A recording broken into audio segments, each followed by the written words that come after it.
Já pensou em viver de YouTube, trabalhar a hora que quiser e ainda fazer uma renda considerável? Hoje é seu dia de sorte. Venha fazer parte do treinamento Viver de YouTube, o único treinamento do mercado que vai te acompanhar do absoluto zero até a criação do seu canal de sucesso, onde o Peter do Ei Nerd vai te mostrar todas as dicas, hacks e macetes que ele mesmo utiliza em seus canais no YouTube. Venha fazer parte agora mesmo. Link na descrição.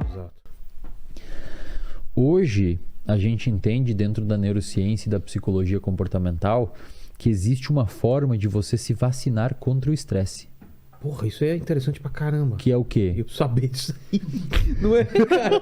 Nossa, cara, fala, pelo amor de Deus. Precisando aqui, cara. A pergunta de $1 milhão. Você já fez isso, cara. Já? Você já fez, cara. Sem saber Você do nome, eu já fez. Como que é? Inoculação ao estresse basicamente é o mesmo processo de você tomar uma vacina, só que em vez de ser o vírus é o estresse. Então, você se submete a pequenas doses de estresse e o seu organismo cria resistência contra estressores A famosa futuros. criar casca. Exato, cara. Cria casca. E você já fez. Se eu falar assim, Vilela, agora a gente vai sair daqui, cara. A gente vai ali pro centro e eu vou te colocar na frente de 100 pessoas e você vai ter que fazer alguma coisa. Entendi. Ou a gente vai ter que fazer esse programa na frente de 100 pessoas. Você faz. Já fiz porque eu fui fazendo isso Você gradativamente. faz. Vai ficar mal, vai ficar ansioso, não sei o que, mas vai fazer. Tem pessoas que se falar isso, vai acabou, travar, velho. exato. Sai correndo aqui, ó. Sai correndo. Então, essa ideia de inoculação ao estresse vem de vários estudos, principalmente com animais não humanos, que permite que a gente mensure níveis de hormônios, etc. Tem um muito legal, cara, que foi feito com primatas, com macacos. O que eles fizeram? A gente tem um eixo de resposta ao estresse chamado de eixo HPA.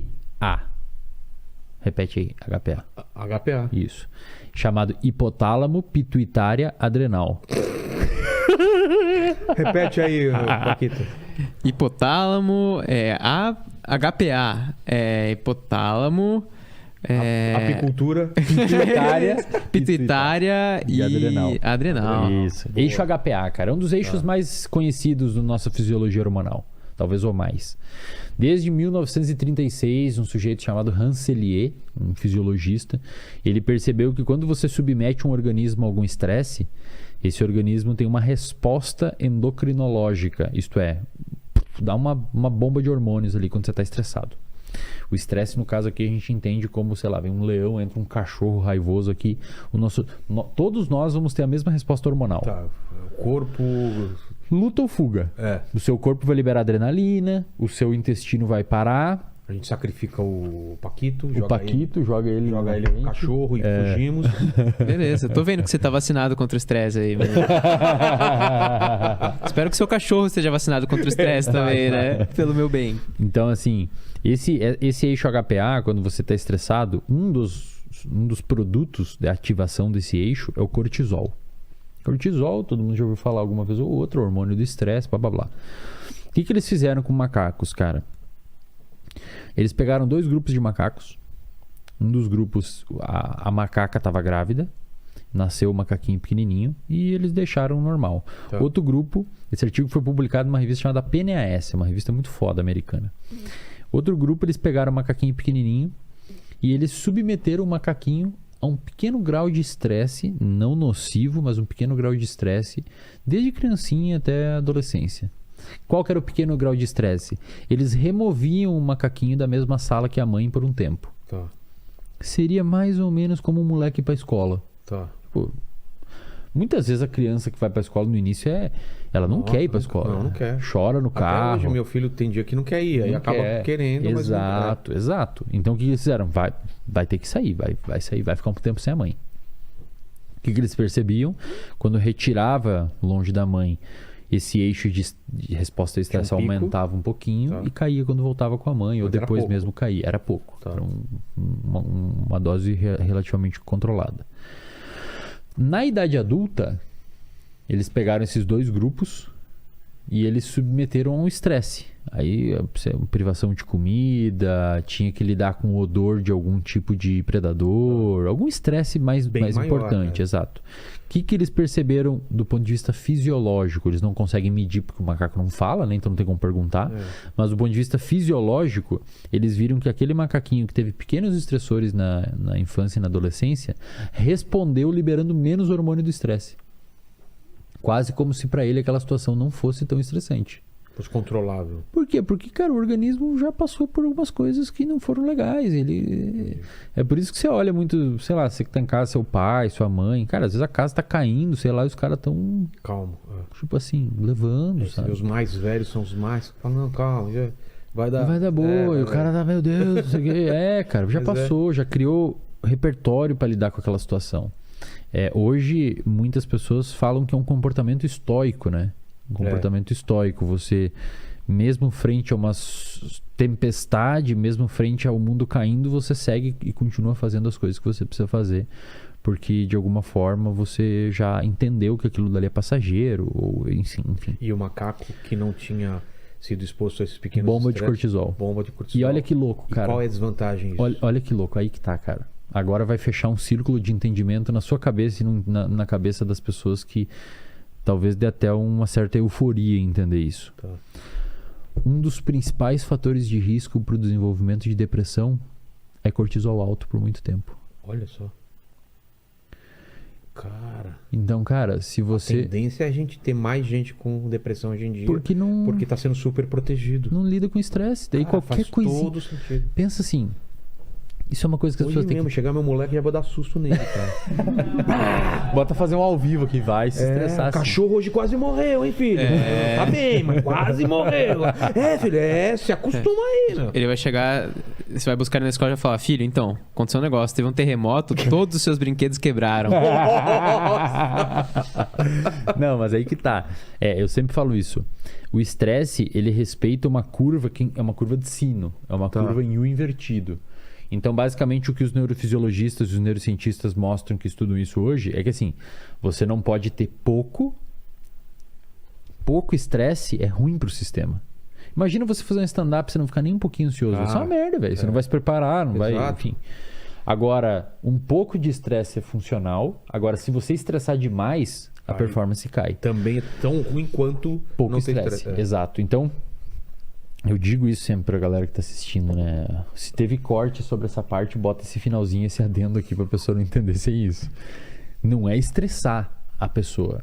Agora, é você encontrar um lugar onde você entende que, cara, mesmo... Eu saio da minha zona de conforto, mas não entro num pânico. Mas relativamente seguro. O que é uma zona Relativamente seguro. o que é uma zona de conforto relativamente segura? Cara, se você tem um trabalho da escola, da universidade para apresentar para 10 alunos, a sua vida não tá em risco. Não tá em risco, cara. No máximo vai acontecer alguém rir, o coleguinha que não vai muito com a sua cara dar uma risadinha de canto de boca, você ficar extremamente ansioso, extremamente mal. Mas, cara... Vai fazer uma roleta russa. Não, velho. Você não vai botar a faca e fazer assim, tá ligado? Não, é uma situação, Exato. sabe? Então você tem que identificar aquele momento relativamente desagradável e, cara, ir em direção a ele. Que não tem risco à saúde ou à Em vida. direção a ele, entendeu? Mesmo que seja um desconforto e tal. É importante, isso cria traquejo. Eu fiz isso conscientemente várias vezes na minha Você vida. fez demais, cara. Como desafio pra mim mesmo. Exato. Eu tenho que fazer isso, eu Exato. morro de vergonha, morro de medo. Exato, Tanto cara. de falar com a menina que eu tô afim, até Exato, apresentar o trabalho, cara. eu não conseguia. E aí você percebe que hoje o mundo tecnológico e, enfim, ele tá possibilitando tudo pro outro lado. Então, Claro, porra, você não precisa mais chegar na menina, tem um Tinder. Exato. Você não precisa ligar na casa dela como você precisava antes. Exato. E o pai pode atender e você vai ter que falar com o pai. Fala, Exato. por favor, chama a Samantha. Não, pra começar, quem que liga hoje, cara? Ninguém liga mais hoje, cara. Quem que liga pra pessoa hoje? Samantha, beijo. O primeiro beijinho que eu dei na vida foi com ela no Play Center no Montanha Encantada. Você tava nervoso? Porra! Não, era a excursão da escola do final do ano. Eu fiquei planejando o ano inteiro. Cara, quando chegar a excursão e todos os amigos, você consegue, vai, cara. cara. E aí você vai, agora é a hora da Montanha Encantada. E aí, cara, se tivesse uma medição, tava tudo explodindo. E eu deve ter sido ridículo. Cara, o eu negócio. acho que talvez o principal momento, assim, que também deve ter te dado um pico de estresse que você foi em direção foi stand-up, né, velho? O que a gente chama de open mic, a primeira vez que você sobe É a no primeira palco. vez que você Eu tenho sobe. gravado. Você lembra, velho? A primeira Não, vez eu que tenho você sobe. gravado. Eu não... Mas você lembra da experiência emocional? Claro, Fudido, cara. assim, sem dormir. É pro mal e pro bem, né? Ele começa ruim e termina bem, mas poderia terminar mal também. E eu tava com tanto medo de tremer a mão que eu não tirei o microfone do pedestal. Olha só, cara. Eu fiquei com a mão aqui, o pedestal aqui, falando aqui, porque se eu pegasse o microfone eu ia tremer a mão. E eu não queria que as pessoas sentissem. Mas é óbvio que elas sentiram que eu tava nervoso. Não tem como saber, porque eu vendo lá dá pra perceber claramente que eu tava nervoso. Mas, cara, não tem como se preparar, cara. É uma. Você tem que segurar. E antes de você, cara, a hora que você tava atrás das cortinas ali. Cara, toda hora você fala, queria eu vou estar na minha vazar. casa. Eu queria estar na minha casa debaixo do cobertor quentinho. Eu vou embora daqui. Por que eu me propus a fazer Não, isso? eu quero fugir daqui. É a mesma coisa quando você tá subindo numa montanha russa. Cara, por que eu tô aqui, velho? Pra quê? Desce, não dá mais. Cara, é uma sensação. Exato, cara. Então, essa é a sensação que você tem que identificar essa sensação e, cara, ir em direção a ela. Porque aí você cria repertório, cara. Daí você consegue, você vai uma vez, vai duas, e uma outra vai ser ruim, e outra vai ser legal. Você vai. E aí você percebe que você consegue. Às vezes o stand-up não tá legal, mas você consegue. Você fica feliz de ter enfrentado o problema, o medo, e aí a tua autoestima sobe. Então, olha só. O quebra-cabeça. Você tem a necessidade. Olha isso aqui, quebra-cabeça aqui, ó. Olha a quebra-cabeça do rolê. Você tem a necessidade de se expor em doses pequenas a pequenos estressores para conseguir, na sua idade adulta, não ficar com pico de cortisol todo momento por qualquer coisa.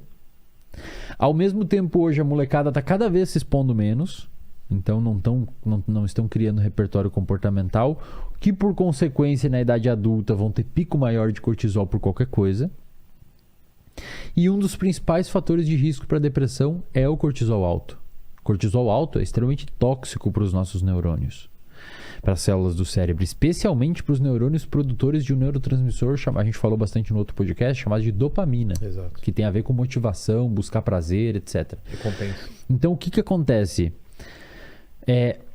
Você está criando um cérebro inapto comportamentalmente, que está indo em direção a viver num mundo onde você inevitavelmente vai ter que lidar com estressores. É quase um tiro no pé, cara. É quase um tiro no pé. Então, o que eu peço para as pessoas sempre? Não se esquive de situações que você tem medo. E eu, como pai, não super proteger. Exato, cara. Tipo, senta e conversa. Fala, filho, eu sei que você tá com medo, eu sei que é uma apresentação